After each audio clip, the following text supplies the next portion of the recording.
주일이고 다음 주일은 3월 1일 이제 봄이 공식적으로 시작된다.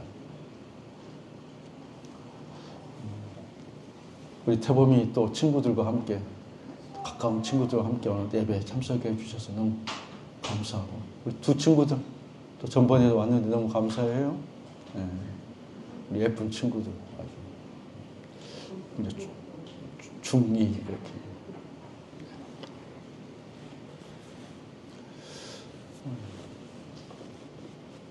오늘 말씀의 제목은 무너진 성벽을 다시 세우라.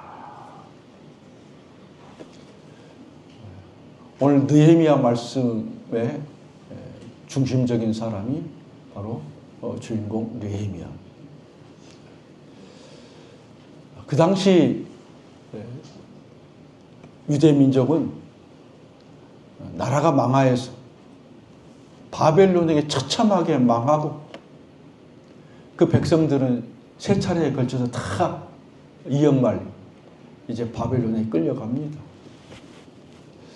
바벨론이 망하지 않고 큰 강대국으로서 영원할 줄 알았더니 얼마 가지 못했습니다.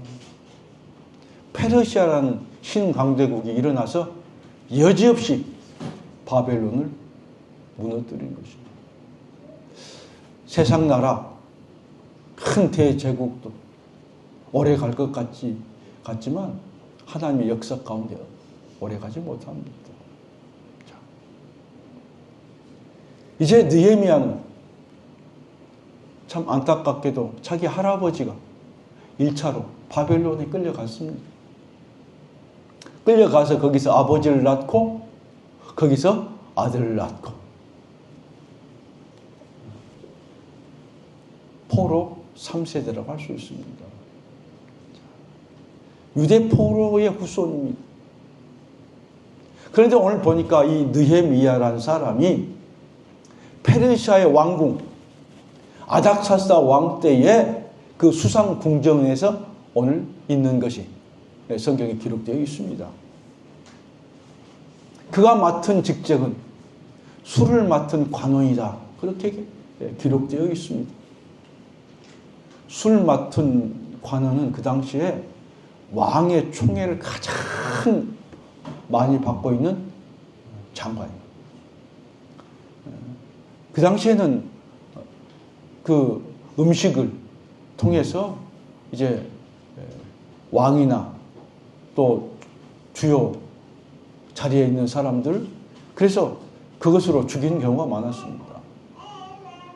그걸 만들면 식사를 다 하고 음식 또 마실 것, 술 다 하는데 최종 마지막으로 왕이 먹기 전에, 그죠? 왕이 먹기 전에 이 술 맡은 관원이 그 술을 마시는 겁니다. 그래서 이상이 없으면 그걸 왕에다 주는 거예요. 만일 누가 짜고 이 술 맡은 관원에게 그 독을 탄 술을 가지고 주면 거기서 속이면 왕은 죽을 수밖에 없는 자. 최고 지근거리에 있는 가장 왕으로부터 신임을 받고 있는 그런 사람이었습니다. 왕궁에 있는데 어느 날 고국에서 형제들이 고국에서 친척들이 찾아옵니다. 거리가 얼마나 되냐? 한 1500km 돼요. 직선거리로. 그러니까 엄청나게 먼 거리죠. 그 먼 예루살렘, 고국 예루살렘에서 이 느헤미야가 지금 거주하고 있는 페르시아 수산 궁정에 찾아온 겁니다. 그리고 고국의 상황에 대해서 이제 이 느헤미야에게 이야기합니다.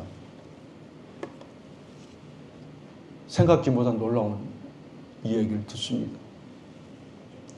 지금 고국 예루살렘은 1차, 2차 때의 바벨론 포로에서 이제 귀환한 그런 자들이 거기에서 성전을 세우게 됩니다. 그리고 이제 성벽을 세우려고 이렇게 하는데 엄청난 고난과 고통을 주변 사람들로부터 당하고 있는 거예요. 특별히 그 이웃에 있는 사마리아의 총독이 있어요. 그 총독이 이 이스라엘까지도 이렇게 관장을 하는데 그 총독의 굉장히 박해가 심하고 유대 민족을 잡아서 죽이려고 그런 상황 속에 있고요. 그 성벽은 완전히 무너져 내린 성벽이다. 폐허가 됐다. 들어가는 성벽 문도 다 망가지고 불타서 없어지고. 뿐만 아니라 이 예루살렘의 성벽이 무너진 지 오래되어서 그대로 방치되어 있습니다.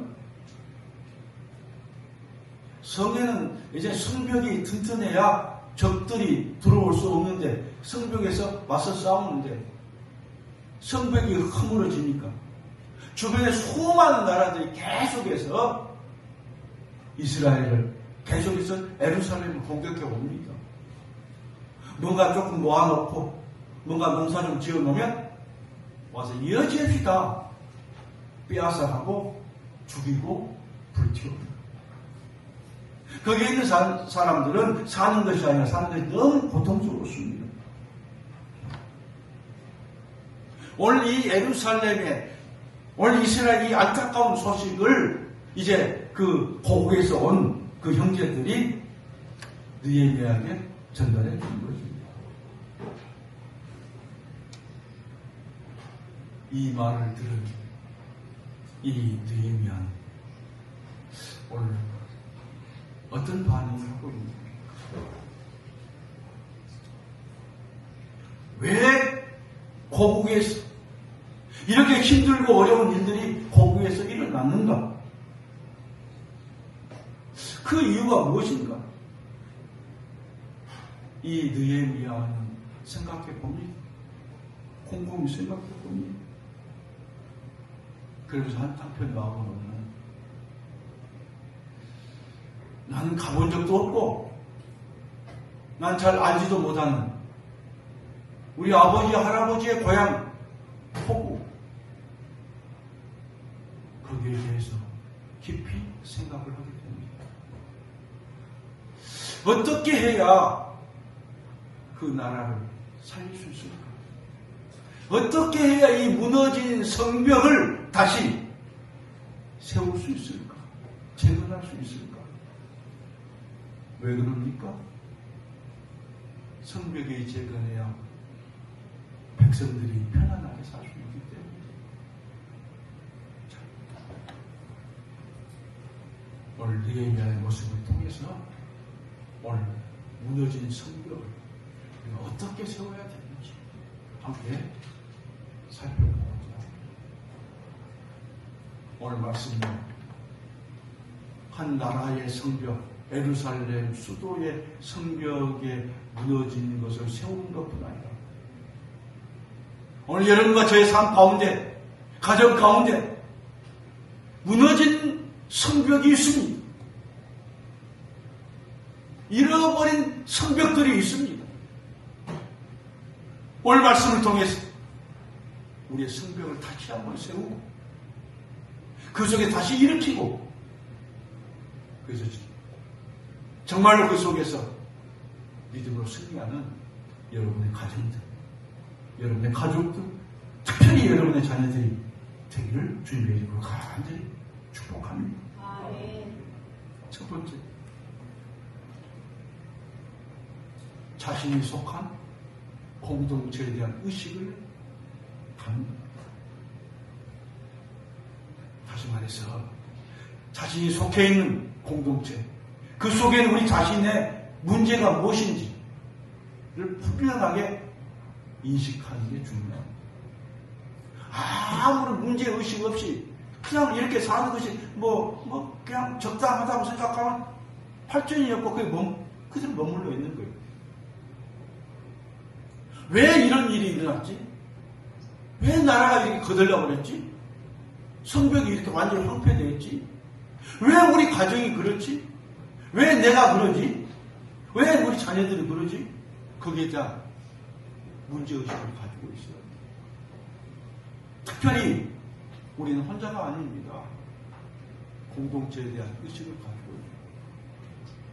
오늘 느헤미야를 보면 느헤미야 고백을 오늘 보겠습니다.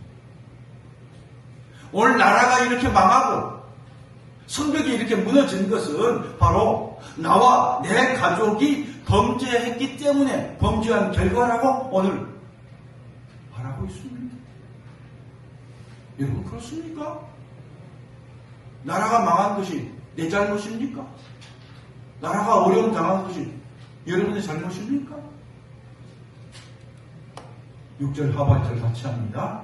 우리 이스라엘 자손이 주께 범죄한 죄들을 자복하오니 주는 귀를 기울이시며 눈을 여시사 종의 기도를 들으시옵소서. 나와 내 아버지의 집이 범죄하여라.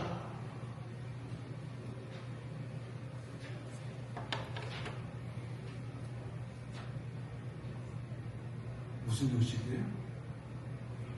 나라가 이렇게 된 것은 나와 내 아버지 집이 범죄해서 이렇게 됐다. 느헤미야는 조국 이스라엘에 태어나지 않았습니다. 바벨론 포로로 3세대는 고국에도 한 번도 가본 적이 없는, 그런데 나와 내 집이 범죄했다고 고백합니다. 느헤미야는 누구보다도 나라와 민족을 위한 공동체 의식을 갖고 있습니다. 여러분 가정이 어떻습니까? 여러분 가정에 대해서 여러분 내 혼자만 가정에서 내 혼자만 살고 내 혼자만 좋은 것 먹고 내 혼자만 인정받고 내 혼자만 사랑받고 그렇게 삽니까? 그렇게 산 사람이 있어요. 어린아이들이 그래 어린아이가 점점 자라게 되면요 공동체 의식을 하는 거예요. 그래서 어떤 중학교, 고등학교, 초등학생들 집에 공동체 의식, 내가 그래도 이 집에 한 식구인데 뭘 해야 될까? 어떤 아이는요 쓰레기를 꼭 쓰레기장에 집에서 분리해가지고 쓰레기장에 버리는 일을 하는 초등학교 6학년이 있었단 말이에요. 하고 싶겠어요? 또 창피할 수도 있죠. 근데 우리 집에 가정에 한 사람이라는 의식이 있기 때문에 그런 거예요. 공동체 의식이 없으면요 옷이고 신발이고 그냥 있는 그대로 그런 사람 없겠죠. 왜? 내가 그렇게 하면, 내가 해놓으면 누가 하겠지. 사람은 항상 공동체 속에 살아갑니다. 공동체를 떠나 살 수 없습니다. 태어나서 살면서 가정 공동체 속에 우리가 속해 있습니다. 또 좀 자라서 이제 학교에 가면 학교 공동체 생활을 합니다. 또 사회에 나가서는 사회 공동체, 직장과 사업장 그 속에서 생활하거든요. 또 신앙생활 이렇게 하면 신앙생활, 신앙 공동체 이루어지고는 살아갑니다.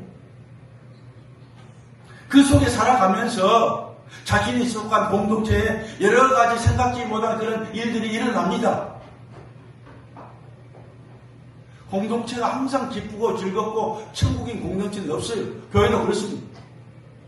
문제가 있고 어려움이 있어요. 왜? 다 그런 사람들이 모이기 때문에.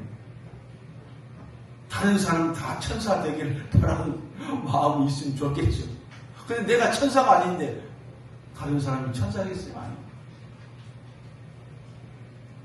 많은 문제들이 있습니다.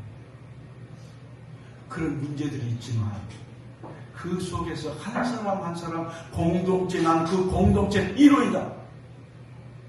세례를 받으면요 정식으로 교회의 일원이 되는 거예요. 하나님 나라의 일원 지체가 되는 거예요. 왜 세례가 중요하죠?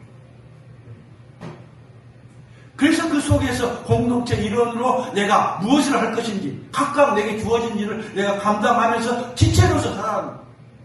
이게 기쁨이고 이게 행복이고 이게 하나님의 축복인 줄 믿습니다. 오늘 이 나라가 이런 상황, 문제 앞에서 우리는 어떤 반응을 해야 합니까? 많은 사람 공동체 생활하면서 내가 어쩌겠나? 안타깝지만 내가 어찌 해볼 도리가 없잖아.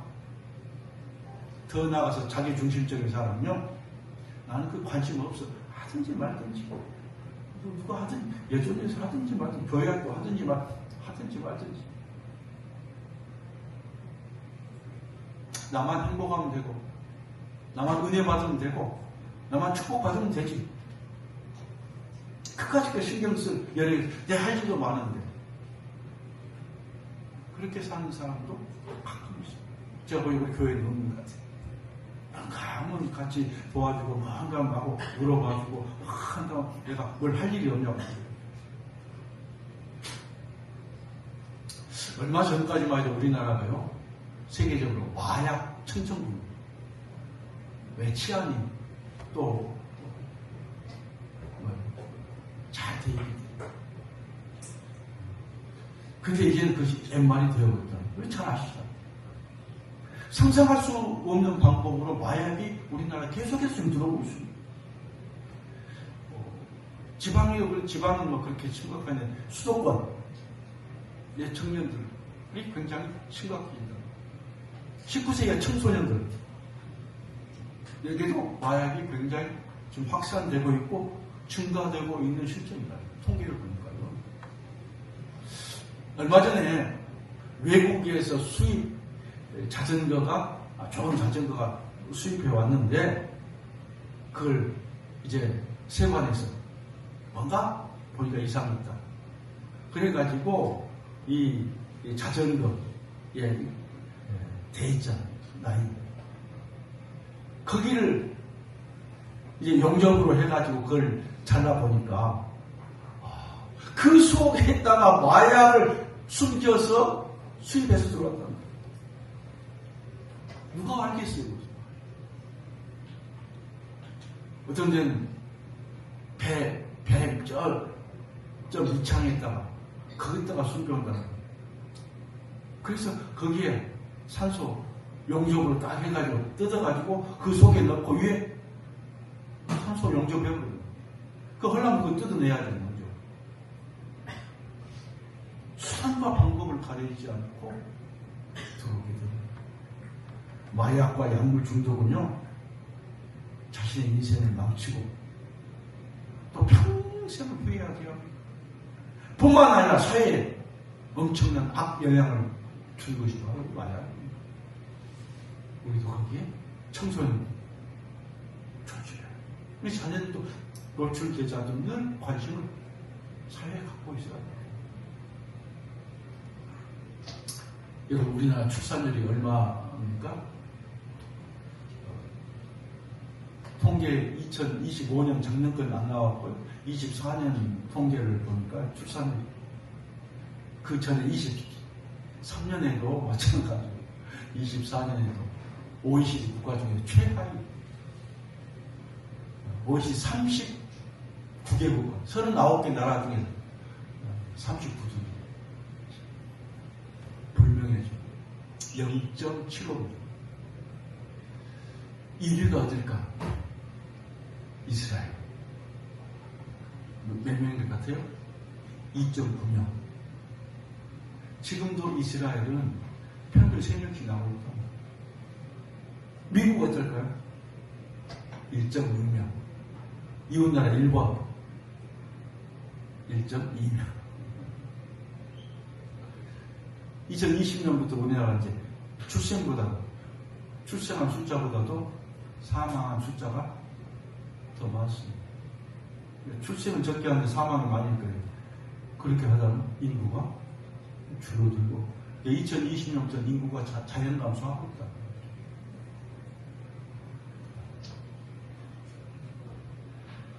초고령 사회에 우리가 진입해 있고요.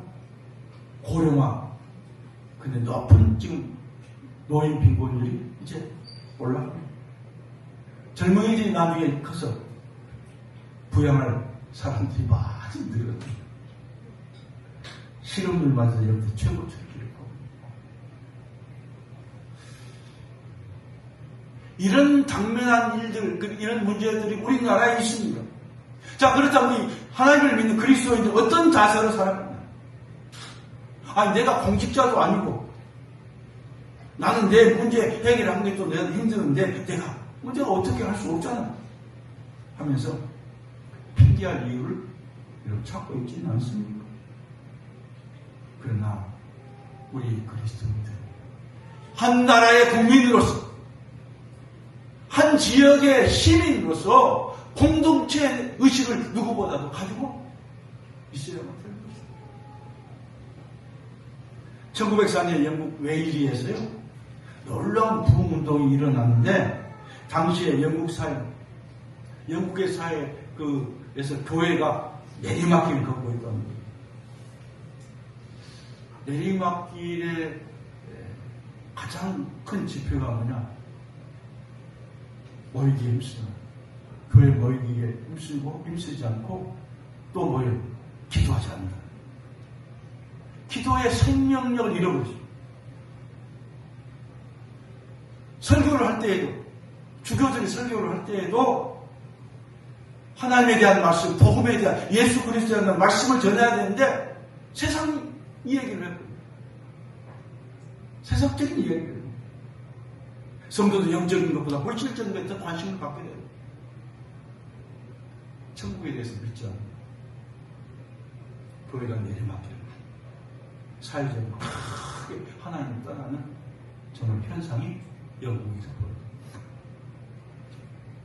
영국의 청교들이 미국을 개최하고 미국이 이제 하나님 나라가 된 게 아닙니까? 그런 영국이죠. 지금 영국이 굉장히 타락하고 있어요. 동성애를 인정하지 않은 목회자들은 천국도 안 해요. 그리고 동성애에 대해서 이야기하면요, 목사님도 고발당합니다. 영국이 천난을 겪고 있는 거죠. 어떻게 믿음의 나라가 그렇게 됐습니까? 근데 그 당시에 이름도 없는 탄광종 출신의 평범한 청년, 이반 노보처럼 그 청년이 있는데 민족을 위해서 품고 기도했습니다. 간절히 이 청년이 정말로 시골 청년인데 품고 기도했더니 엄청난 붕이 일어난 겁니다. 그렇습니다. 모든 일은 작은 일에서부터 시작합니다. 하나님의 부흥이, 하나님의 은혜가 있기 전에 반드시 거기에 쓰시고자 하는 사람들이 있습니다. 하나님, 내 하나 아무것도 아니고, 내 하나 별것이 아니다 생각한 게 아니라, 내가 하나님이 나를 세워서 나를 통해서 내가 부족하지만 나를 통해서 내가 속해 있는 그 공동체를 하나님이 세우시고, 공동체에 무너진 것을 하나님께서 반드시 세워주실 것이다. 그렇게 내가 느끼고 생각하고 내가 기도하며 나갑니다. 하나님 그런 사람을 통해서 가정이 구원받고 가정이 회복되고 자녀들이 믿음을 쓰는 거죠. 오늘 우리 교회가 내 자신부터가 정말로 연약한 곳, 무너진 곳을 세워야 되겠다. 마음속에 품고 내 공동체를 위해서 내가 살아야 우리 공동체, 내가 살아야 우리 가정이 살고, 내가 살아야 우리 자녀들이 살고, 내가 살아야 우리 교회가 살고, 내가 살아야 우리 지역이 살고, 내가 살아야 나아가서 우리 대한민국이 살 것이. 그렇게 고백하고 여러분 한 분 한 분이 믿음으로 나갈 때 하나님이 그곳에 역사하게 하실 줄로 믿습니다.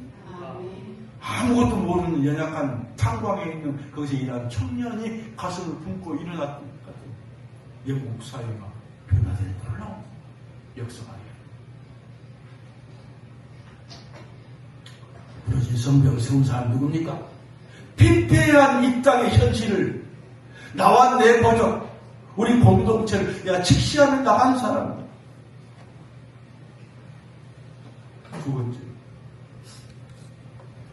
무너진 공동체를 우리는 그러면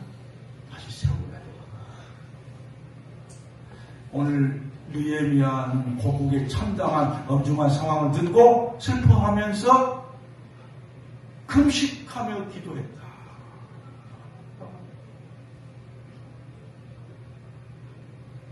여러분,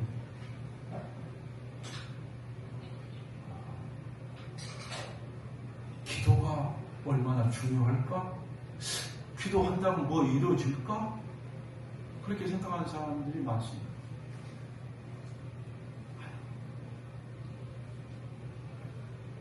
그렇지 않습니다. 오늘 느헤미야는 고국의 참담하고 엄중한 상황을 듣고 울고 슬퍼하며 금식하며 오늘 기도했다고 말씀합니다. 사절같이 내가 이 말을 듣고 앉아서 울고 수일 동안 슬퍼하며 하늘의 하나님 앞에 금식하며 기도하며 하나님 앞에 슬퍼하며 금식하며 기도했다. 뭘 위해서요? 나라가 거들나고 나라가 그렇게 무너지고 성벽이 무너진 그 상황을 보면서 하나님 앞에 금식하며 기도했다.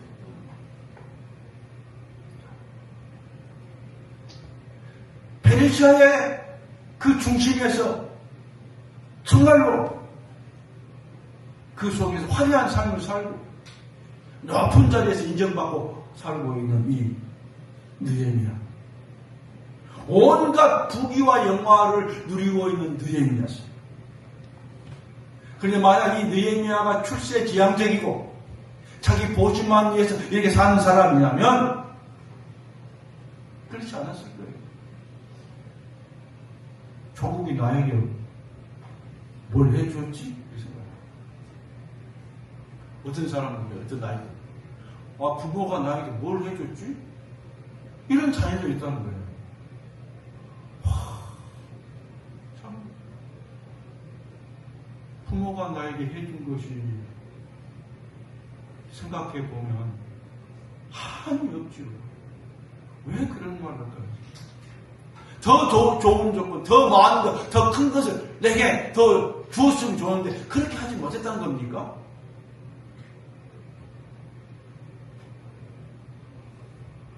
하나도 고국으로부터 혜택받은 게 없는 사람이 자기 할아버지가 끌려와서 있는 포로로 말이 포일 노예입니다. 노예 생활을 했던 거예요. 30대. 그럼에도 불구하고 이 느헤미야는 예루살렘의 소식을 듣고 수일 동안 금식하면서 기도했습니다.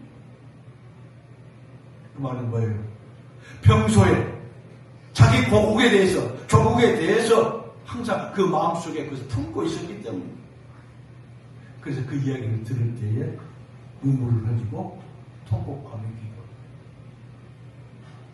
이처럼 우리의 마음이 평소에 내가 어디에 있는지가 참 중요합니다. 여러분의 마음이 어디가 있습니까? 여러분의 마음이 가정에 있다면 가정을 위해서 간절히 기도하고, 자녀들이 어떻게 살고 있는지, 어떤 생활을 하고 있는지, 어떤 모습인지 늘 보면서 그렇게 하지 못했을 때 안타까운 마음을 가지고 있는 사람이 진짜 가정을 사랑하는 사람. 여러분, 교회에 대해서 어떻게 생각하고 있습니까? 교회를 사랑하고 있는 사람은요, 교회가 어떤지, 목사님 어떤지, 우리 성도들은 어떻고 있는지, 찬양팀이 어쩌고, 교회 학교, 예전도에 늘 그것을 생각하고 있는 거예요. 참 힘들겠다, 어렵겠다. 그런 생각이 눈에 보이는 거예요. 그러니까 그 마음을 품고 있고 그 마음을 쓰고 있으면 그게 보이는 거예요. 근데 그런 마음이 전혀 없는 사람 하나도 안 보입니다. 그렇구나. 그래 품고 내가 기도하는 거예요. 여러분의 마음이 어디 있어요?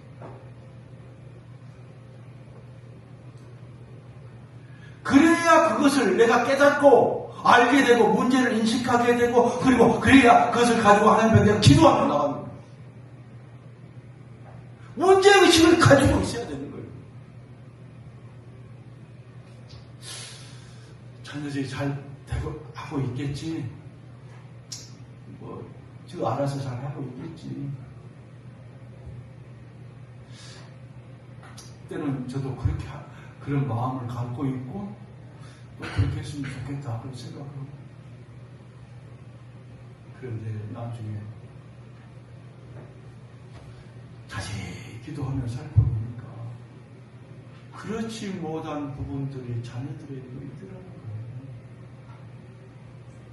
그래서 하나님 요즘 제가 특별히 회개하며 기도합니다. 하나님, 제가 우리 성도들을 위해서 부족하지만 새벽마다 다 이렇게 기도하고 있는데 자녀들에 대해서는 제가 많이 기도하지 못했어요.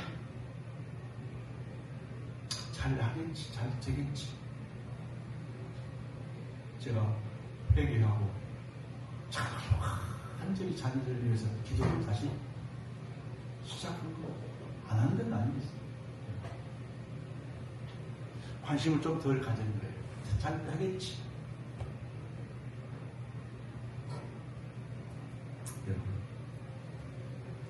느헤미야라는 이름의 뜻이 굉장히 좋습니다. 느헤미야라는 뜻은 뭐냐면 하나님은 나의 위로자. 하나님 나의 위로자라는 뜻입니다. 뭐예요? 그는 늘 하나님을 자신의 위로자로 삼았습니다.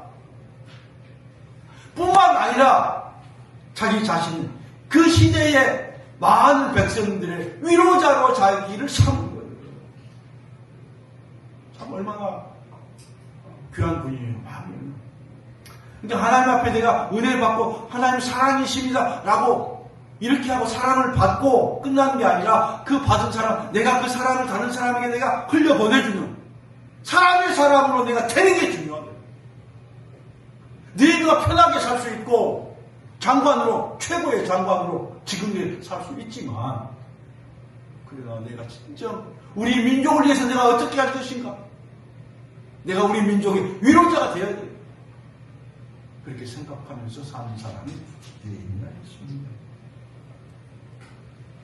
느헤미야는 자기 삶뿐 아니라 자기 민족과 나라를 위해서 공동체 의식을 가지고 있었습니다. 뿐만 아니라 폐허가 된 성벽을 안타깝게 여기고 하나님 앞에 간절히 울면서 슬퍼하면서 금식하며 나아갔습니다. 느헤미야는 포로의 자손으로 여기까지 이르게 된 것은 바로 이때를 위함이 아닌가. 하나님 나를 여기까지 세워주고 이렇게 세워주는 것은 이 어려움 속에서 이런 상황 속에서 그것을 나를 통해서 해결하고 나를 통해서 세우기 위한 하나님의 뜻이 아닙니다. 에스더 나라가 궁경이지 않을까. 이때를 위함이 아니겠냐. 그렇게 생각하고 죽으면 죽으려다. 우리 잘 알지 않습니까? 우리는 자신이 가는 길에 수많은 방해와 난관이 있었음을 우리가 잘 알고 있습니다. 그런 속에서 이 느헤미야가 정말 가슴에 품고 나갔는데 나중에 느헤미야 쭉 보면 어떻게 해요? 느헤미야가 수많은 대적들의 방해, 정말 대적들이 했지만 느헤미야가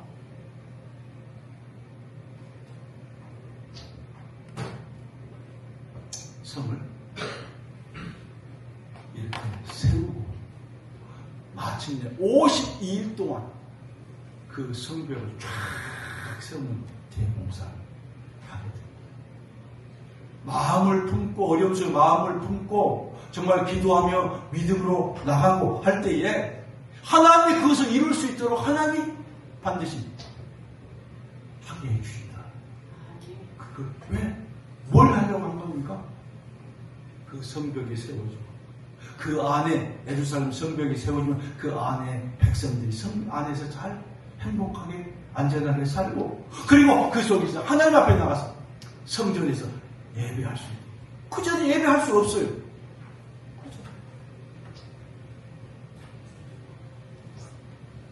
사랑하는 여러분, 말씀을 맺습니다.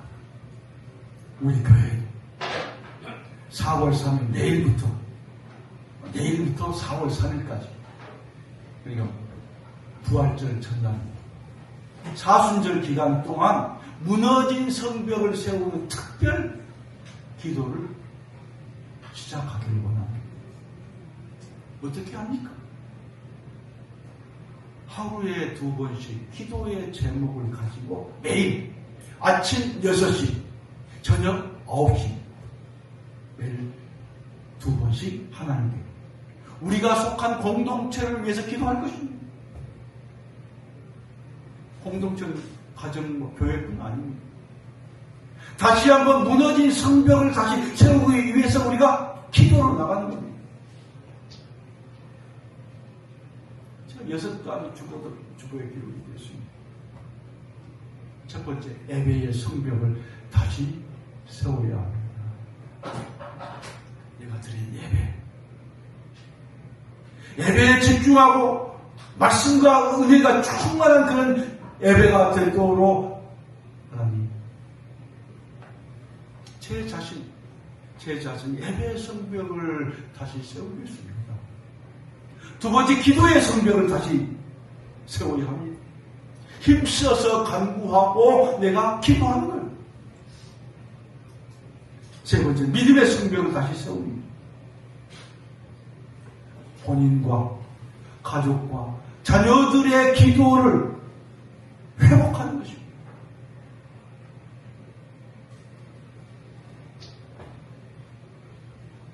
세 번째, 가정의 성벽을 세웁니다. 가정에서 우리 가족들의 건강, 우리 가족들의 경제, 우리 가족들의 관계, 우리 가족들의 진로를 세워야 합니다.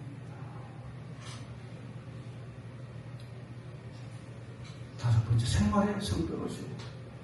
우리 자신 세상의 빛과 소금, 교회뿐 아니라 교회 밖에 나가서도 정말 빛의 자녀답게, 하나님 자녀답게 내가 삽니다.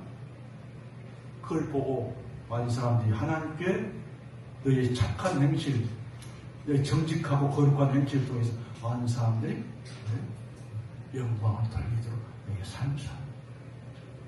교회 안에 거룩한 아니라 세상 사람들에게 빛과 소금, 영광을. 지금 우리는 하나님을 향한 믿음의 성벽을 다시 한번 제가 해야 됩니다. 오늘 우리의 태도를 다시 한번 고치고, 우리의 옛 습관, 세속적인 마음을 다시 한번 버리고, 주님을 다시 한번 찾고, 주님을 모시고, 거룩한 마음, 거룩한 습관으로 내 자신을 세워나가고, 가정을 세워나가고, 자녀를 세워나가는 일입니다. 느헤미야처럼 그 시대에 하나님의 나라를 다시 성벽을 세운 것처럼 이 시대 오늘 우리를 통해서, 여러분 한 사람 한 사람을 통해서 다시 무너지는 각각의 여러 가지 부분에 무너지는 부분을 다시 회복하고 세우는 놀라운 은혜가 있기를 주님의 이름으로 간절히 축복합니다.